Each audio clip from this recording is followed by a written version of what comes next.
Together we learn, together we grow, together we heal, together we flow. Be cool, every teacher, every school. Be cool, every teacher, every school. Be cool, every teacher, every school. Be cool, every teacher, every school. Be cool, every teacher, every school.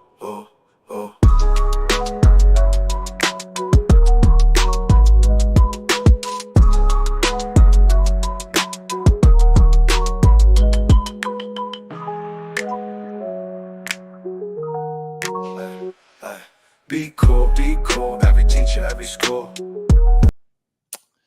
Good evening, everyone. My name is Todd Scholl. I serve as the lead learner for the SCEA Center for Educator Wellness and Learning.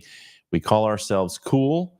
These are our fancy new cool duds, CEWL. And here's the website right here, cewl.us. That's cool.us. And you can check out all the resources we have there to support the inner and outer lives of educators. We have all the live streams we do, all the events that we do, all the things we're doing with our induction teachers led by Dr. Marcella Weinsteiner, all the resources for our early career educators, all available on the Cool website at cool.us. And of course, I would be remiss to not mention our partner, the South Carolina Education Association.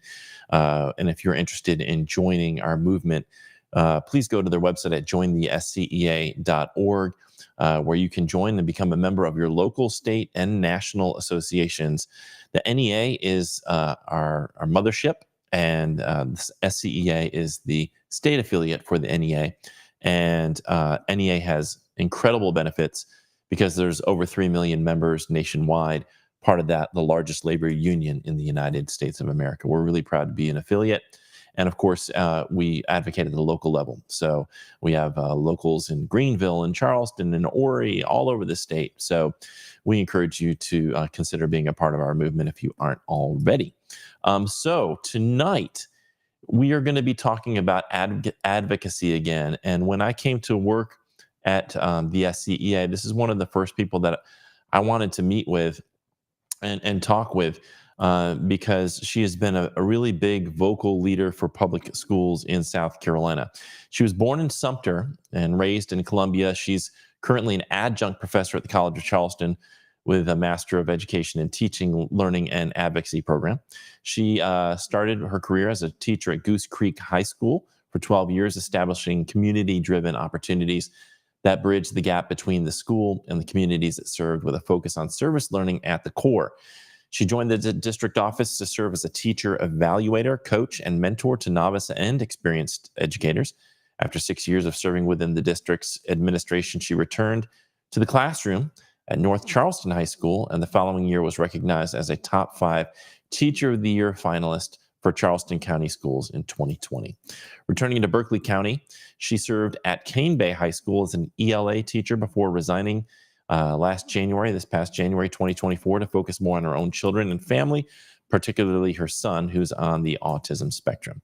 She currently resides in Charleston area with her husband, Matt, and their 2 children, Mira and Maaz, and their pup, Pearl. So, ladies and gentlemen, I hope that you will help me welcome Mev McIntosh. Mev, how are you doing tonight? Hey, good evening, Todd. Thank you so much for having me. Oh, it's great to have you. So I hope that folks, as they watch tonight, will be willing to post comments and questions. So folks who are just tuning in, if you just want to say hello, please do that.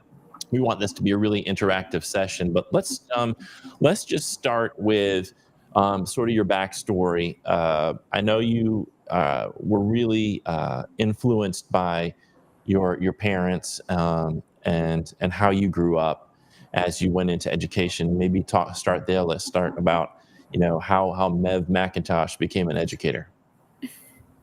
Absolutely. I'll try to squeeze it into an hour or less, but I just want to start by saying thank you for this opportunity, Todd. I I also admire you and your work as well. So we just really appreciate you helping to be a voice for all of us in the education community and giving us that opportunity to speak and share our stories. So just to start off a little bit about my family ancestry, my family history. My parents immigrated to this country in 1971 from India. My father, he was really looking for and chasing the American dream. In fact, when he was a child, he talks about being a teenager and going to the Russian embassy and then also going to the American embassy because he wanted to learn more about capitalism, and he wanted to learn more about just different opportunities out in the world. So he did. He took that leap of faith. He came to America. But America is definitely a land of opportunity, but you have to work really hard. And when you're met with challenges, you have to face them head on. And so the first challenge that my father faced, he unfortunately was not able to pursue his dream. He wanted to become a dentist, and that opportunity did not happen for him. And so that's why I want to start with this title of the accidental advocate. My father accidentally fell into advocacy, kind of in a response to his, well, what do I do next? I have this family to take care of. So Dad moved us from New York to South Carolina. He had a sister there. And so it was a big, culture shock, not only coming from India to New York City, but then also to a tiny little town, Sumter. And mind you, this was, the early 70s going into all the way into the mid 90s is when we lived in the Sumter area. So, Dad actually took up a position with the Wateree Town Council. And one of the images that I have here for folks to see is actually a letter that a principal from a school in Summerton, South Carolina, back in 1977 sent my father to say thank you for teaching our children and informing our children of the importance of good dental hygiene. So part of my dad's job with the Wateree Community Action and the town council was to help provide free dental services for children and families in need. And so here's my dad driving around the rural parts of South Carolina. Of course, that's Dad before he came to America. But Dad's driving around in his 1972 Pinto throughout the areas, the rural areas of South Carolina, and that being a minority within a rural population. But it was his job to raise funds and make connections and to get the support needed so that children and students could not only attend school, but attend school with pride. One of the stories my dad shared with me was how much it meant for a teenage girl to be able to smile again because of something so simple that we take for granted. So that's a little part about my dad's experience as an advocate. And then on my mom's side of the family, my mom is actually, our ancestry is Afghani. And so there's a photo in there of my ancestors, mother's side. That's actually my mom and dad.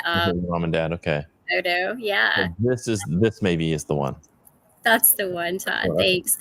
Yep. So this is actually our ancestors that moved from Afghanistan to India, mainly for educational opportunities. And so many of my mom's family members were originally farmers and some even nomads, but they went into education in the early 1900s. And my grandfather, actually, on my maternal side, was the dean of economics at Osmania University in Hyderabad. And I share all that because, Todd, it took me such a long time to realize that service and education and helping others to see a better future and to see something better for themselves. It took me a long time to realize that was in my blood already. Yeah. And so I share that with a lot of pride. Yeah. I'm going to bring up one of the other pictures. This one too. Is this your father? Or is This is my grandfather. grandfather? Actually, this is my Okay. grandfather, and he was the dean of economics at Osmani University. His education included traveling to Germany and other parts of Europe. But the other thing I want to point out about my grandfather is not only was he a scholar, was he a professor, was he a leader, but he also was very observant with his students and the people that he worked with, and he noted that he had students that weren't coming to class regularly, and he did a little investigating to find out. He came to find out that one of his students had recently lost both of their parents, and he was responsible for two little sisters. My grandfather took it upon himself, with four daughters in the house, to bring in this family of three, and the son and the daughters both not only finished school, but they all went on to go into professional careers in law and medicine. And so when we talk about that ripple effect, when we talk about the simplicity of opening a door or helping someone out, to see what that ripple effect is, just still really resonates with me today. Yeah. So that's interesting. So your one side of your family is Afghani, and the other side is from India, but the Afghani family went to India. Is that what I went? Okay.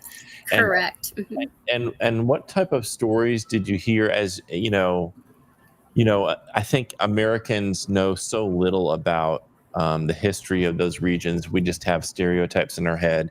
I've read Red Kite Runner and Thousand Splendid Suns. And it was actually shocking that somebody said that book ought to be banned. But anyway, I don't want to digress into that. I just think it's the history of Afghanistan. Um, is really interesting, and there's a powerful story, I think, in that history that Americans need to understand. Can you talk a little bit about the history of Afghanistan and how America's relationship with both Afghanistan and India has impacted sort of how you view the world? Sure. I'll share with you as much as I know and I've read. And as far as the history of Afghanistan, I always recall my mom sharing with me when she would pull up some of these pictures and these stories, and she would just say, our people are warriors. We're warriors. We fight. We persist. We get the job done. And so I think that when we think about more of the similarities than the differences between Afghanistan and America, is that we continue to have this passion, this drive for what we want, and what we want is something better. Even with my own ancestors, they were not very well off. They were nomads and farmers, and living off the land, which many people did back in that time. But they also knew that there was something bigger and better, and there was something that they could have a part of. And so that's what led to that drive to say, what, let's see what else is out there. Let's go and explore. And with India being so close by, that was kind of the natural place to go. In addition to, there was the influence of the British with the Right. education system in India, and so for many people that may be seen as a burden, but at the same time too, it was also a blessing in many ways.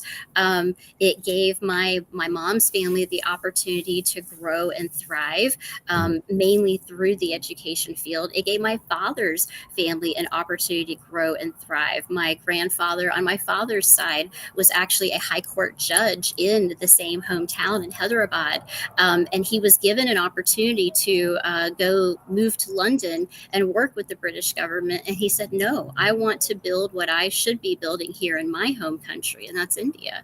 And so I think that the commonalities that we see with cultures that we may view as different, it really is, getting back to the core of what we know and value and love so much. And that is that passion, that persistence, and that knowledge that there is something better and can be something better out there. And that seeking that opportunity for it is what's so important. So they moved from Afghanistan to India after the end of the British occupation. Is that correct? Okay. So how did the sort of the world for people in India, from what you've been told, how did it change after the British left, sort of ceremoniously left, and then there was this tension between the Muslim and Hindu populations, and I have a very surface level understanding of this, but there was this tension, and then Pakistan was created, my understanding out of that, for the Muslim population, and of course. Of course, Gandhi was instrumental in trying to make peace between these two sides.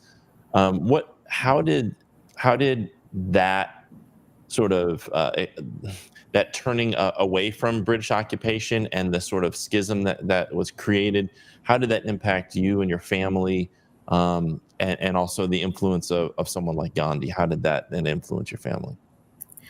I think it was my dad who, as a child, as a toddler, grew up in that, British occupied India. It was my mom who got to see and experience the post-occupied India. And so in the time that my mom and her sisters were growing up, it was a very it was a very exciting time. It was a time of pioneering, because now we finally have this opportunity to own and claim what's ours after so long with this colonization. And I will also say that the British influence was not just on education; it was on culture. It was on those values. Even to this day, if you go to India, you are considered more beautiful if you are more fair, and that is such a European kind of British mentality to have. Whereas if you go to other parts of the world, melanin is considered beautiful. So I think that when you really look at like my dad's experience growing up in India, and then looking at my mom's experience growing up in India, they definitely had some different shifts that they were experiencing as well. And and for me growing up and just hearing some of the stories, like my dad was a big collector of National Geographic magazines, and I used to have so many of those in my classroom. And the fun part, Todd, is to always watch the kids open up a Nat Geo, right? Mm-hmm. But we did have one Nat Geo that still had East Pakistan and West Pakistan in its map. So it just goes to show like how quickly that history can evolve and change on us, even within a generation. Yeah, I think there's something to say about like I think about how I got into advocacy, how you got into advocacy, and I think there is something about seeing like sort of this generational overcoming of certain things or circumstances, or having to move into a new situation and learn how to uh, accept the fact that the culture that you're in is vastly different than what you've come from, and figure that all out. And I think it probably creates a sense of empathy that you have that really does help you be an effective advocate. Would you say that How would you say the role of empathy, the role of sort of having gone through these experiences plays out now as you attempt to be an advocate here in South Carolina? Um, I can't say that I know and have had everyone's experiences. I think Right. that's, almost impossible to do. But at least having that knowledge and knowing what it felt like growing up here in America, growing up in South Carolina, growing up in Sumter and Irmo, even living here in Charleston, even with the large city it is, uh, there's always that feeling of being the outsider. Right. There's always that feeling of kind of being stuck between a rock and a hard place. I remember when we took our daughter to New York City, we were sightseeing, and we went to Ellis Island, and there was a display that said the go in betweens. And that phrase just really resonated with me, Todd, because like that entire description, just the exhibit alone was like, that's me. Right. That's me. That's kind of where I am right now. And you learn to understand it. You learn to navigate it, and in navigating it, it's definitely not an easy task. And I also want to point out here, not only am I navigating being first generation Indian American, but I'm also doing it in the deep red South. Right. And so I think that for my dad, that was definitely a challenge. He was, and at times to his face, was called an alien. Even as he was traveling the roads and serving the communities of people who had little to no understanding of his own background. So I think that, it definitely does give me a deeper understanding of perspective and where others are coming from. But I also don't want to say that it is any better than anyone else's experience. But It's just a different experience. that it helped cultivate sort of a courage? Because I think advocacy requires a lot of courage. It requires your willingness to step up and say things that need to be said, knowing that you're gonna get hammered by somebody, or and it could be somebody you don't even expect. Like anytime folks stand up in this advocacy space, you have people that you're even trying to advocate for who will tell you to sit down. And so talk about that, like how your experiences, your family experiences, but also cultivated this capacity to have that courage to advocate. So my mom was barely 20 years old. She was pregnant with my sister. She was getting on her first plane ride ever. She was leaving her entire family behind. And I often think about like what was happening in my mom's mind to help her get through that experience. And I have to give her so much credit. I cannot imagine what that experience was like for her, because when she landed in LaGuardia, and literally her first steps on American soil, she sees an argument taking place between a man and a woman. And she just stops. Like she's kind of frozen because she's never seen anything like this before, and she's in this foreign place. Yeah. And my dad says to her, let's keep moving, and kind of moves her along. It's in times like that where, and I still do get anxious and nervous and concerned about my message and how it will be received, and the response behind it. There's always that. And that's natural. That's part of our emotions as humans. And I think that's okay to have that. But I also think about the fact that the people that came before me sacrificed so much. My mom sacrificed so much.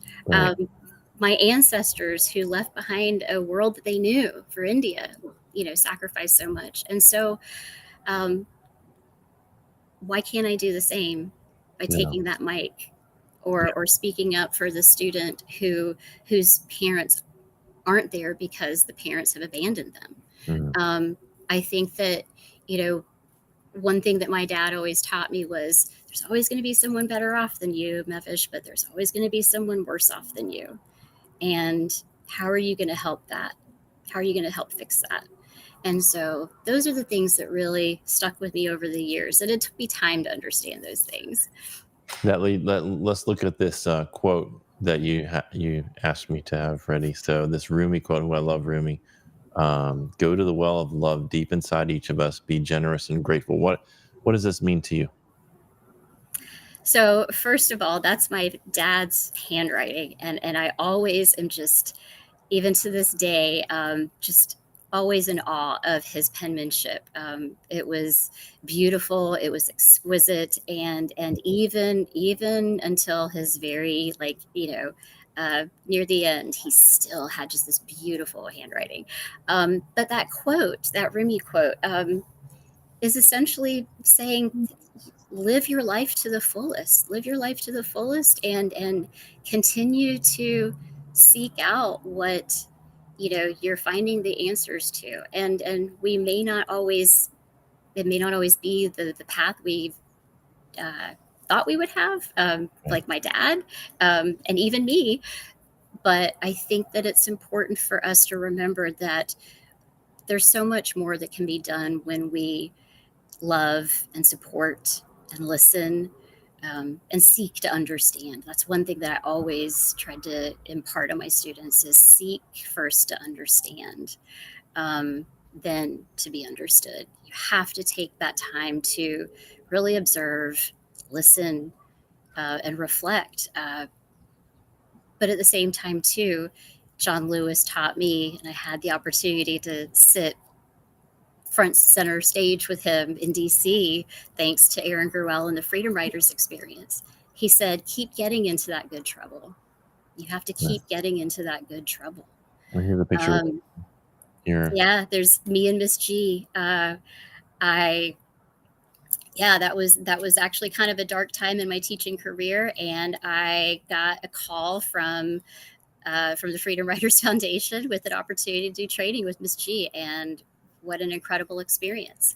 And sad to say that the Freedom Writers Diary is a text that is on banned book lists. Yeah, which is crazy. So we kind of alluded to this earlier, and it caught my ear. One of the things that I find that I struggle with personally in this advocacy space is getting angry.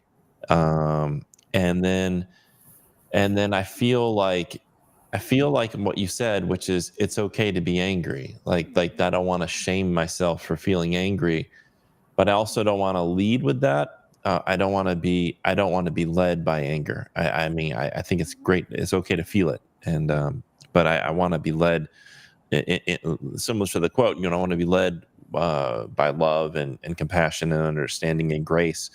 How do you balance that out? Because I'm sure when you pay close enough attention, there's a lot to get angry about.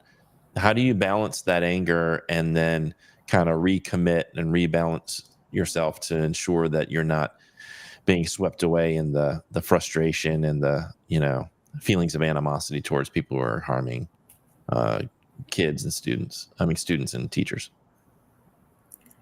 I would like to say there's a balance, but as of lately, I do not think there's one, and that's simply because the amount of work and advocacy and information that needs to be shared. But in terms of finding that balance, it is okay to be angry, but the biggest question is what do you plan to do with that anger? Is it going to be productive? Is it going to be destructive?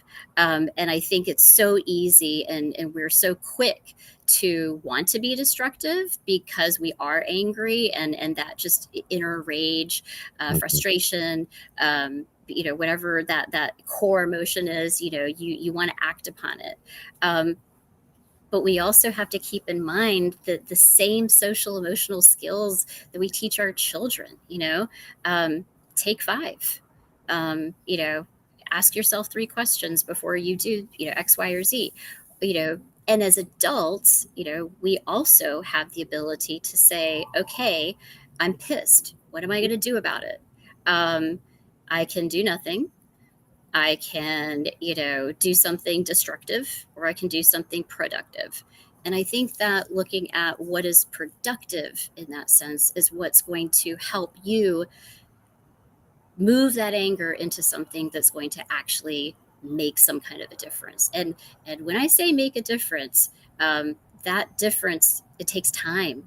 It doesn't happen overnight. And Yeah. so, you and I have been doing this work for some time, Todd.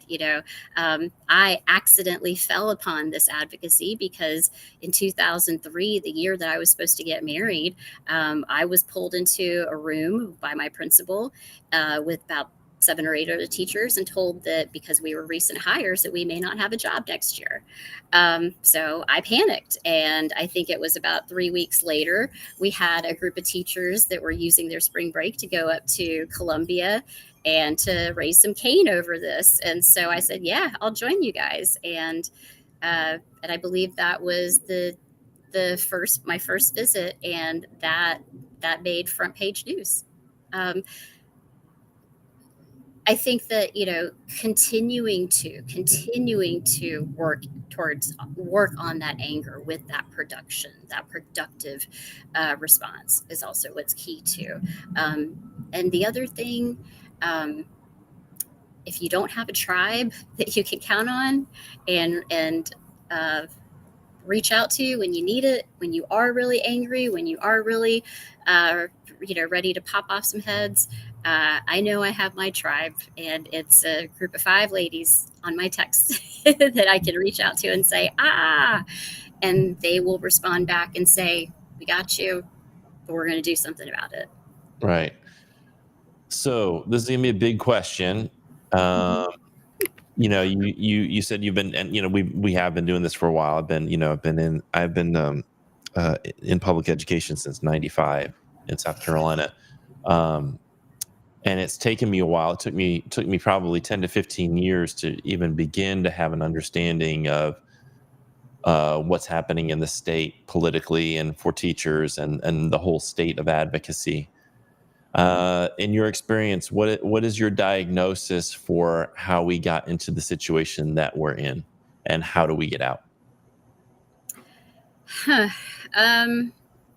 Well, just from my observation and my experience in South Carolina, I started teaching in 2001, and so seeing a good 20 years of leadership in this state. It's very clear that the same folks who are saying reform needs to happen are the same folks who had opportunities in the past 20 years to really make some true reform happen. Right. And even with me posing that same question to Ellen Weaver during one of her stump campaign rallies, it was lost on her. It was lost on her that leadership, her own party leadership, has really failed to address the growing issues in education in South Carolina. When I started teaching, I did have a better work-life balance. And then when I left the classroom, there was very little balance. And that's no way for us to retain teachers. That's no way for us to recruit teachers. And I think that, as far as continuing our work, it's not just, it doesn't have to be just us, Todd. It doesn't have to just be educators. It needs to be parents.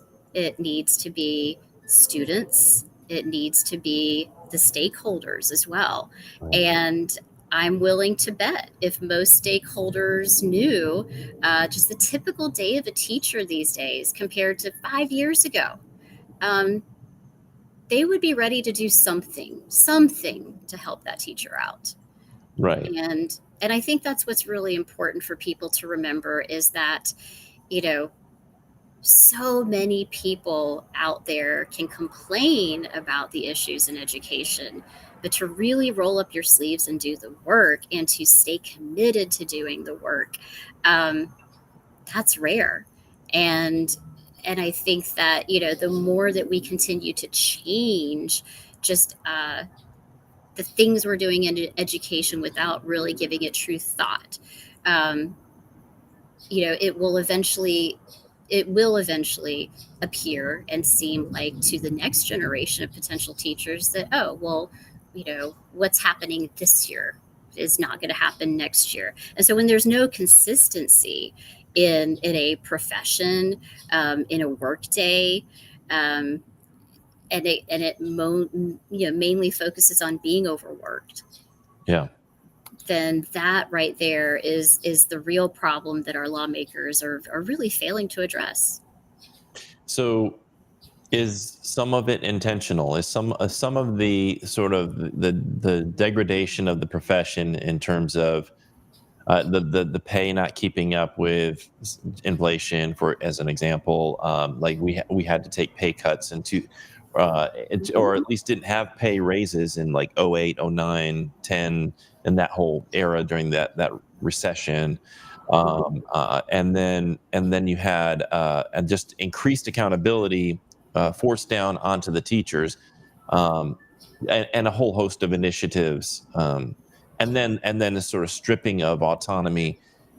I think, and I think that was a result of people becoming so focused on testing that and trying to manipulate all the variables or keep all the variables, constant, so that like if there's any testing issue, they know they can say, well, that was definitely the quality of the teacher, not the program, or not the variations in what we allowed teachers to do. So they tried to do everything, get everybody on the same page, almost literally, scripted curricula, making sure that benchmarks and going in and making sure all the teachers are doing pretty much the same thing.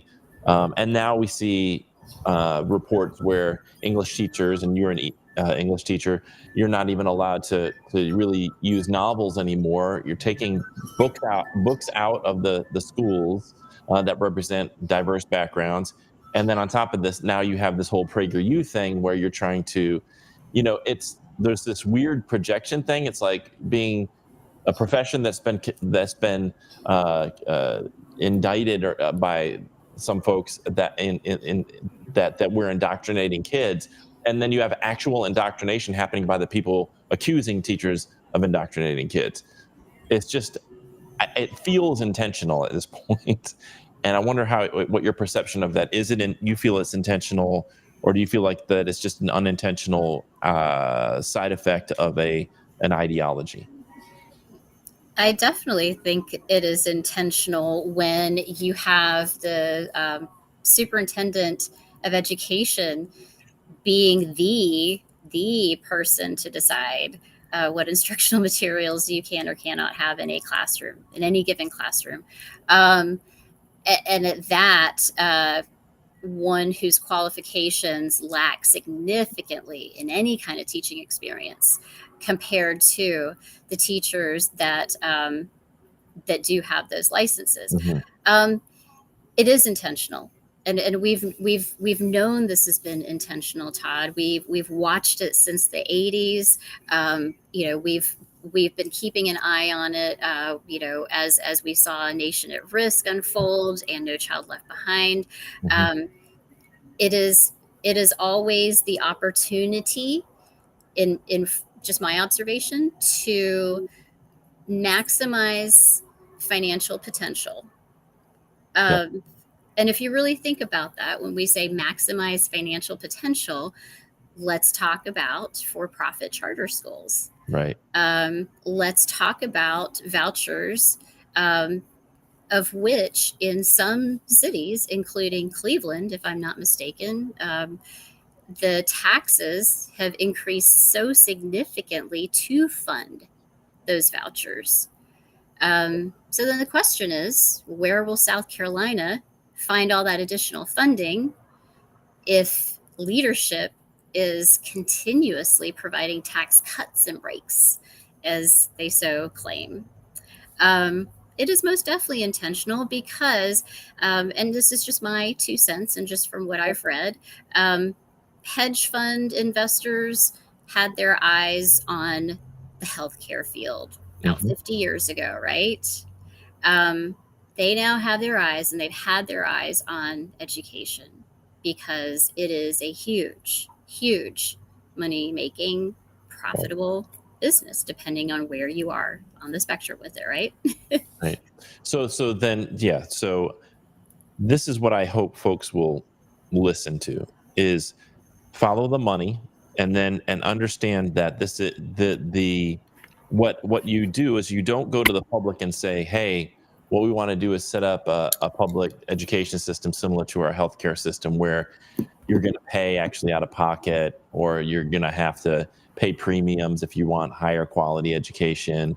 We're not going to do this publicly funded thing anymore, because we feel like the free market will drive competition and create better schools. What you have to do is use culture wars to get people to undermine people's trust in public education. So then it becomes like, oh, your teachers, they're indoctrinating kids, they're grooming kids.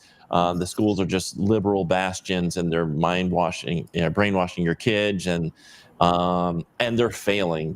We have these standardized tests, and they're failing, and then the most cynical part of the strategy is to then say, so what we need to do is use private school vouchers, because the poor children need these vouchers to get out of their failing public schools, when we know that that's not how vouchers end up working. And we know that ultimately the system that they're moving to will actually harm children in poverty the most. The most vulnerable populations will be hurt the most, because we know that, like, folks who use vouchers, who maybe can afford a little bit of tuition, and maybe who can drive their kids to the private school and have the transportation, don't need the free lunch or free breakfast, then those kids get left behind in whatever public option there is left over, when you've already spent a ton of the money, gutted the public option, sent all that money to the private sector. That's where you have a lot of these kids with special needs, kids are in poverty, kids whose parents can't drive them to school, kids who need accommodations, things like that. They're left, and the idea that they're framing it, that they're doing it for them, it infuriates me. How do you? Well, let's talk a little bit about that, because in the past 20 years, I've have watched and followed Senator Larry Grooms very closely, and Grooms has been the pioneer and the key supporter of vouchers specific and focused on students with special needs. I hope the public understands, though, that when you take those funds to private institutions, by law, they are not required to provide any of the accommodations that are listed on IEPs or 504s. And it's not to say that private institutions aren't working to provide those accommodations, but that simple expectation and requirement is key. And the other part with that, Todd, is, what's also interesting about Senator Grooms and many of the supporters of vouchers is that they're really focused on a specific type of legislation, and it's called ALEC, ALEC. Yeah. And it is essentially what we call template legislation, that is specifically designed for lawmakers to use bits and pieces, or to piecemeal new legislation, or to introduce legislation into their own states. And I think another example of subpar legislation is definitely the instructional materials, and specifically what we're talking about in terms of age-appropriate materials. I appreciate Josh Malkin educating me last night, but at a panel discussion, he shared the fact that, the law is crafted in such a way that the legislation specific to age-appropriate content was even pulled in such a manner from a general piece of legislation, that it standing by itself is so vague, that it really does such a disservice to the people of South Carolina. And so, with all that being said, vouchers have been 20 years in the making in South Carolina, if people haven't noticed by now. And And we continue to say there's basic things that public schools offer and can offer and do offer, that once those dollars get tied to vouchers, there's no oversight, or management, or even, unlike in public schools where we use data to drive our decisions, or so we say, there's no measurement of Right. progress or success Right. that That even sorry, go ahead. equals to what public school educators are doing, right? That's right, and that undermines. I heard throughout all my career that this we have to be responsible. The conservative things, we have to be responsible with taxpayer money. We have to make sure that it's being Mm, effectively used. And then you want to give it to a private school, and then you don't even want to have any kind of measurement to determine whether or not that money's being used properly. My personal philosophy is I don't like the way we measure success in schools. I think there's got to be a better way to do it than a bubble and test. So I don't want to inflict that onto anybody else. But this idea that there's not going to be any kind of measurement, that there's no oversight, no real accountability mechanism put into these vouchers. You can just give them away to and do whatever you want to with them. I've made the analogy that it's like if I went to my public library and they don't have a book that I want to read, and I tell them, I need you out of your budget to give me a $50 gift card to go to Barnes and Noble to buy the book that I want. And then they give it to me, and there's no I don't have to give them a receipt. I don't have to tell them what I can go and buy. I can go to the cafe and get a brownie. I can go get like a Mad magazine. I can go get a Bible. I can go get whatever I want, and I don't even have to necessarily get the book. I have this gift card, and it's just. I mean, I think everybody sees how ludicrous it would be for the public library to give money out of its budget to send me to Barnes and Noble. If I don't find the book that I like there, I can say, "Hey, I'd like to request this book. Can you get that?" But there should be no obligation on the part of the state to to fund my desire to go to Barnes and Noble to get something that isn't at the public library. And I think most people see that. Most people see the logic in that. But I think that there's been such a successful anti-teacher, anti-public school campaign that mhm. people used to be very protective of public schools and very respectful about the profession and about teachers, and now we've seen such an undermining of that I think that's what's allowing these voucher schemes to start working. Well, but also keep in mind too, Todd, it's let's think about teacher retention, recruitment, teacher turnover. Um, there are so many great educators and teachers out there. Right. Um, but but I think we also need to remember as well is that we also have educators and teachers now who are saying, I can go elsewhere Yes. and I can get paid more and I can get treated better, and I can go to the restroom whenever I want, Mhm. or when I need to.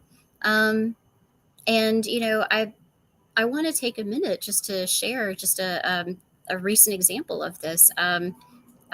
BCEA president Kat Lowe, she bakes it.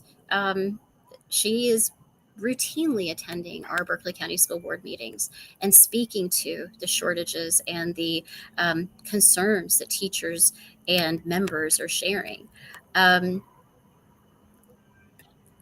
it almost feels like sometimes that we have hit this point where uh, our leaders have become numb to Yeah. the frustration, the sacrifice, the suffering that our educators are making every day. No. And when I say numb, I also think about my last visit to the State House.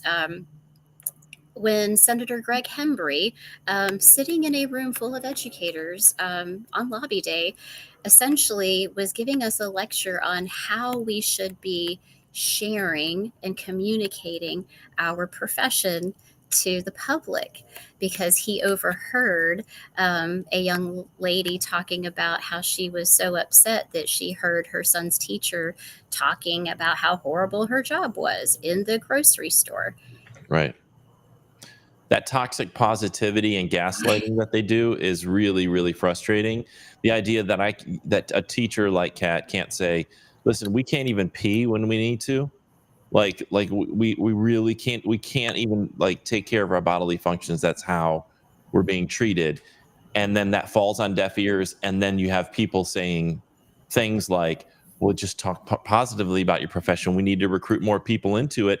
And it's like, I can't go to a young person and just say, "It's amazing, it's noble, it's wonderful, you'll be respected and you'll be paid well." And and I used to be able to do that authentically when I was a teacher cadet instructor, recruit people into the profession. And now, like, I don't think, I mean, I think there's so many great, I think both of us were drawn into education because there's still so much great about being a teacher. But the environment, like you said, in the past 5 to 10 years has become so toxic. We have so many teachers who are burned out, stressed out, on have mental health issues, physical health issues because of the stress. And the ones that stay, a lot of them are just enduring because they have to. But a lot of people, like you said, there's other opportunities in the economy where you can use the bathroom when you need to. You can get the support that you need. You are respected. You are paid well. You do have an opportunity to grow and and not to be turned around on social media and be called names like indoctrinated, groomer, Marxist, and all these other names. And so I hear what you're saying, and I think we have to, as educators, as veteran educators, stop this idea of like trying to stifle people who are just telling the truth. I mean, that's what it's ultimately about. That's what Kat did at the school board meeting. It's just like we need to share our truth, not what a senator wants us to tell about a profession or somebody else who wants to shine up the toxicity. And and the one thing out of many trainings that I've done over the years is stories matter. Yeah. Um, Everybody's stories matter, and to and as an elected official, as a representative of the people, it is your duty to listen to the stories of your Right. constituents. They matter. Um, I think it is shameful and disrespectful to have our state superintendent of education criticize our own students for speaking in support of what they believed was right. Right. Um, you know, so much to say, Todd. Um, but I think that despite all of that, um, there are still so many of us that love and care for Hmm. kids that we do make those sacrifices and we do take those hits for the team. And I can think of about 10 people, 12 people right now who are doing that daily. And I don't know what the classroom will look like in the next 5 or 10 years, for my daughter, for my Right. son, for their children. But I would hope anywhere that they go to have any kind of educational experience or any learning experience, that there is an adult human being that sees them as a human being and cares for them enough to say, you know, I'll do what it takes to help. I'll do what it takes to help you Hmm. as best as I can and within my ability. Right. Um, what parent does not want a champion for their children? Um, and it is very disheartening at times to have those experiences, to hear parents within our own communities say that that we are indoctrinating, that we are trying to convert Yeah. to whatever. Um, I think that one thing that people, um, in general as we continue with life, is that if the less critical we become, or the less we question what's around us and in front of us and being said to us and shared with us, then I think that we're in for some trouble.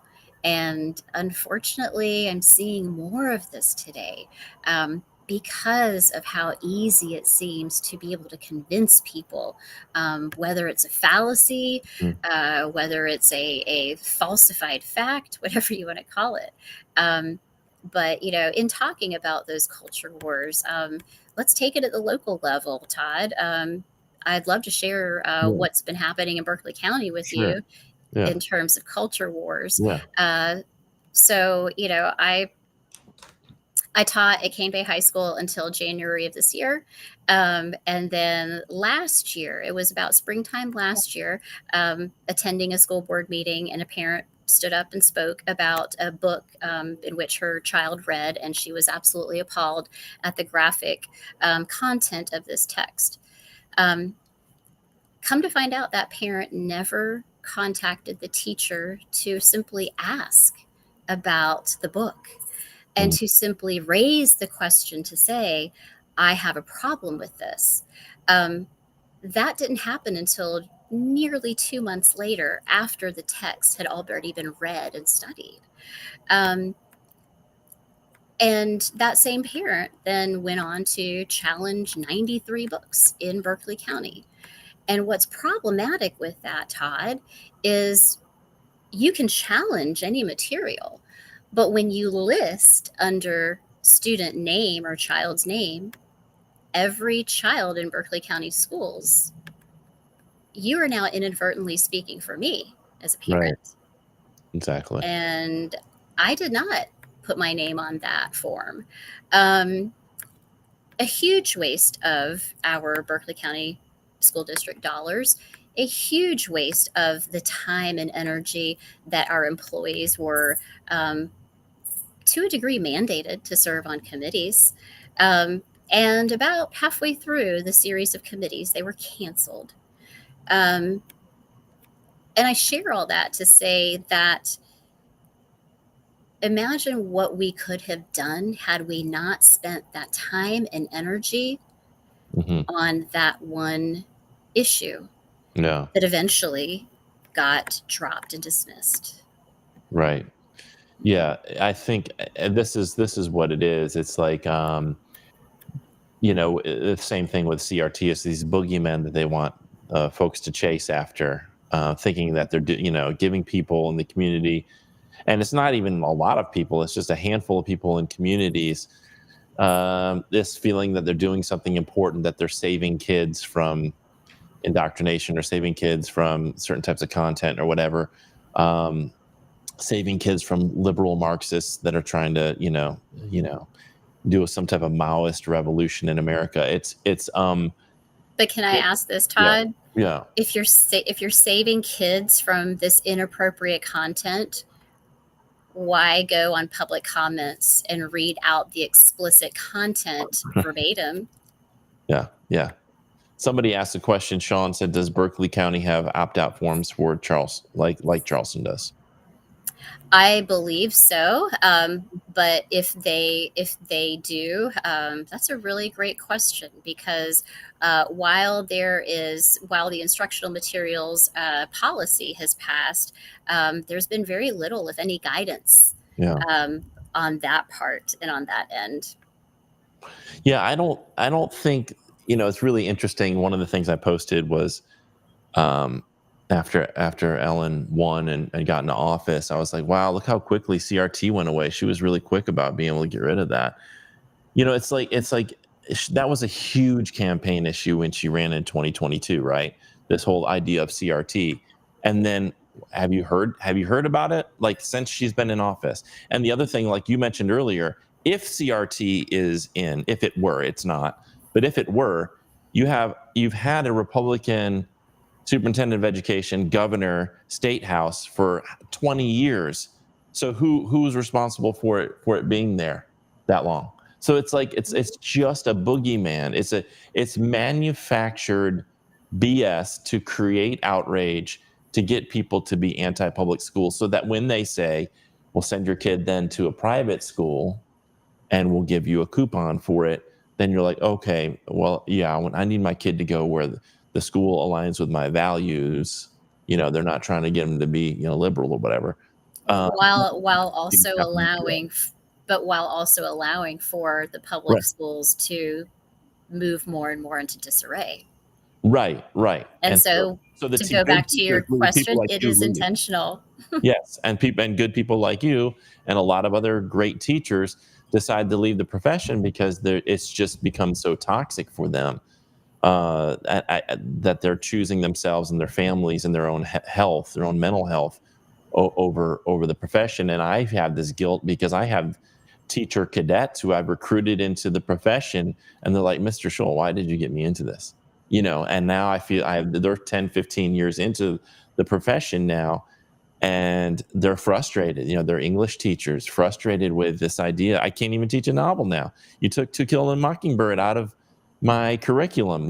I mean, and I don't even get I thought I would at least be respected. I thought at least that I knew I wasn't going to get paid super well, but I thought I would at least be respected. And now I have to worry about, if I have a certain book on my shelf and somebody finds out about it, they're going to dox me. They're going to call me out on social media and make it seem like I'm a pedophile. And I mean, it is an intentional degradation and destruction of public schools. And the best way to do that is to attack teachers, because they're the foundation of a great school system. So if we can get rid of the good teachers and we can stress them out and stress out the system, that's the bedrock. That's the bedrock that upon which the whole system lies. And destroy that, you destroy the system, then you can swoop in and privatize it, give it over to the free market, which is what this is all about. It's all about the money. It's all about, like you said earlier, making money. Well, Someone wants to profit off of this, and they see this cash cow, and they don't have access to it. So this is their strategy to get access. Well, when Ben Navarro can spend more time in Columbia lobbying for his work with Meeting Street Schools versus the teacher who is bound by a contract to work classroom and contract hours, it's kind of hard for that teacher during Right. the legislative season, right, to get up there and to speak his or her piece. They do it anyway. But you have, individuals, investors, businessmen, such as Mr. Navarro, who's given multiple testimonies in Columbia. And the other thing too with that, Todd, is, I'll take it a little step further in the fact that, when we think about great societies, and, one of the first attacks on a great society are typically the educated. Right. Typically the the what's viewed as elitist or I don't know. And so I think about those kind of pieces of history and looking at, granularly where we are and kind of looking down at our level. And I just, again, kind of sit and observe and ask, like, Yeah. Because we are a nation of brilliant people. Yeah. We really are. But with all of this conversation, we knowingly, and we recognize the fact that we are very divisive. Yeah, very, and subject to sort of superstitious conspiratorial thinking. It's really easy to manipulate people through fear. When you get people believing a lie, you say the lie enough to where enough people believe it, it gains traction, and that's all you really need to really destroy something. And the lies that have been perpetrated against public schools and the conflation of simply having an LGBTQ book with grooming or talking about historical racism is some form of you're being divisive. If I talk about the Tulsa massacre or something like that, you're just being divisive and making white people feel guilty. It's it's an old strategy, and Mel Moore talked about the I think it was called the Bacon Rebellion, where white indentured servants and enslaved Africans got together to revolt against the slave masters, and the slave masters realized there's got to be something, we got to do something about it. So what we have to do is pit these two people against each other, and this is what's being done by the moneyed interests. Is I can't win this thing. I can't win the free market argument. I can't get enough people to sort of vote against their best interests. So what I have to do is concoct a culture war issue, which is they're trying to groom your kids. There's all this sexual content. They're Marxists. You do all of that, and you gin up enough anger, particularly with white moderates and Republicans, and then you have enough people voting your way to get through the legislation and schemes that you're looking for so that folks can profit. And it's a repeated strategy, and I wish people would wake up and sort of see it. It's just really hard to break through once somebody has it in their mind, and they think that they're actually helping kids and protecting kids. It's really hard to break through that. I've seen so many bumper stickers and things, and so many posts on social media, and trying to break through that programming. They're very effective at that. I want to thank you. And as we leave, one of the things that you said was you came from this sort of warrior culture, and I hope that you're the way that you go to battle for educators, that you've consistently done. I hope that other people see that and are inspired by that, and hear your story tonight, and that more of our educators will stand up and have the courage to stand up, because this is a war, and it's one that we have to win on behalf of our students. And I just want to thank you for the advocacy and the battles that you fought. So thank you. Well, I appreciate that, and I appreciate the opportunity to be here, Todd. And just, I think the most important takeaway that I want people to remember is that tomorrow, just check on your teachers, Yeah. check on your faculties and staff, and just say, hey, how's it going? And, if you're a parent, if you're a friend, if you're a church member, if you play cards with them or pickleball, check in on them and just ask them, what could I do to help you? How can I support you? Because right now they need you. They really do. Yeah, they're really hurting. Thank you, Mev. I appreciate your time, and let's do it again sometime. Definitely. Thank you, Todd. Take care. All right, everybody. That was Mev McIntosh. Really appreciate her time tonight. Hope you enjoyed that conversation that we had. I just want to remind everybody that if you're just tuning in and you want to see the full length interview, we'll be posting it to YouTube, and you can just rewind this if you're on Facebook. And it will also be on the Cool website at cool.us, probably by the end of the week, probably by Thursday or Friday. Also want to remind you, if you are interested in the things we talked about in fighting against vouchers, fighting against book bans, fighting against this whole PragerU nonsense, we have a movement, and it's called the South Carolina Education Association. We are the state affiliate of the National Education Association. We proudly stand behind our values. We proudly stand up to all of this stuff that's going on to try to destroy public schools, to try to hurt public school educators. And we want to stand up together in solidarity. And you can do that by joining our movement at jointhescea.org. I would like to just talk about a few things we have coming up. One thing that we have going on every Friday, if you want to, and this is, look, we know this is not going to change the world overnight, but this is a way to that it symbolizes your solidarity with the things that we're talking about. We're standing up for our public schools, for our public school educators. Every Friday, wear black. So you just wear black to school, wear black. You don't have to even be a teacher. You can be a student, a community member. Anyone can wear black on Fridays. Take a picture or shoot a video, post it to social media with the hashtag Black Friday SC. That's Black Friday SC. And we just want to see this ocean of folks dressed in black on Friday. So if you'll consider doing that, we'd appreciate it, and spread the word on that. Coming up on Thursday, we have the second season of Cool Beans starting. That's Angelica McDonald, Dr. Marcella Weinsteiner, and myself. We'll be talking about safe boundaries with students. And this particular show is designed specifically for early career educators. So if you know folks in the first 5 years of their career, we're going to be doing a regular series here throughout this whole school year. This one's on Thursday at 6 o'clock. A few other things we have coming up in October. Jaleesa White's going to be talking about mindfulness on October 8th from 7 to 8 o'clock. We also have Jaheim President on October 22nd.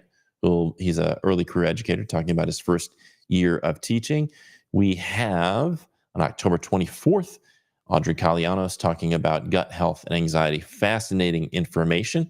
We also have, for early career educators, our teacher induction symposium coming up November 9th from 10 to 3:30. You can go to the Cool website, just look at the top under induction, then click symposium, or just go to cool.us/symposium. The registration's there. If you know any teacher in the first 5 years, make sure that they know about our induction supports. We also have something, you don't even have to leave the comfort of your own living room or classroom. You can just go online to receive Cool Coaching. This is free. It's online. It's one-to-one support for induction educators. Any teacher in South Carolina, they don't have to be a member of the SCEA. Any teacher can do this Tuesday and Thursday evenings from 6 to 8 o'clock. You log on at cool.us/coaching, and then you'll be put into a Zoom breakout room with either Angie, Stephanie, or Marcella. 3 amazing educators who will answer your questions, give you advice, and just give you some sort of unbiased, non-threatening support. And then the other thing we have coming up is Erica Ayers talking about supporting student health. That's going to be on November 6th at 7 o'clock. And I just want to give a shout out to Alex Del Castillo. Alex is an early career educator here in Horry County. He was the Horry County Teacher Rookie of the Year a few years ago. And he's been really supporting our work over on TikTok and Instagram. He's been kind of putting together all the content. So if you haven't already connected with the SCEA over on TikTok or Instagram, make sure you go over there, search for the SCEA. And one of the things he does is Cool Yoga, and all that's on the Cool website as well. If you've ever wondered, what would it be like to try yoga out, and why should I try that out? We offer that free. He does those sessions every Wednesday night. They're about 15 minutes long. They're live, and then we post them on our website. And for me, yoga's been really, really great. It's a really great way to exercise, a great way to deal with stress, a great way to sort of go inside and investigate what's going on in there and sort of work through some stuff. So I want to encourage everybody to give that a shot. So that's everything I have to promote. I want to thank everybody who tuned in tonight. Ivy says she's definitely sending a message. She'd love to help. I want to thank Sean. I want to thank Kat Lowe, or is it Lau? I now I'm confused because I saw a video the other day. I'm not sure. Kat, you're gonna have to let me know if it's Lau or Lowe. Joy Brown, I want to thank you. Swati, Kat Crumpler, thank you for tuning in, and everybody who tuned in to tonight's live stream. Really appreciate it, and also thanks again to Mev McIntosh for her time. We'll see you Thursday at 6 o'clock for the second season of Cool Beans. Until then, have a wonderful evening.